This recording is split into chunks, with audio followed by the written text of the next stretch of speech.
అబ్బో, ఈ గాలిలోనే బిర్యానీ దైవం తిరుగుతుందిరా. ఈ రోడ్డు మొత్తం నాకు స్పెషల్ మెన్యూనే. ఓహ్ బంగారం, ఈ పఫ్ తృప్తి. ఎవడేంటి సేమియా, తర్వాత వస్తా. అయ్యబ్బో, ఇది ప్లేటా లేక పంటసీమా? మరి నా శక్తికి సరిపోయిందన్న. అయ్యో దేవుడా, దీనికోసమే పుట్టానేమో. మసాలా కిక్, ఇదే నా జాతీయ. రారా జాతీయగానేమో. పొట్ట కాదురా, విజయ భారం ఇది. ఏమయ్యా నాయనా, యుద్ధం చేసి వచ్చినట్టున్నావే? అది బిర్యానీ యుద్ధం మేమేమ్మా.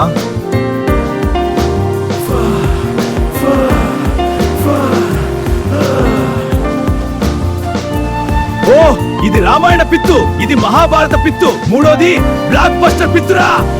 నీళ్లు కడుగుతున్నావా నాన్న, లేక బావి మోటార్ ఆన్ చేసావా? ఎంత తిన్నానో తెలుసా? నీళ్లు బా. బిర్యానీ తిన్నోడంటే స్టైల్ కూడా పెద్దదే ఉండాలి.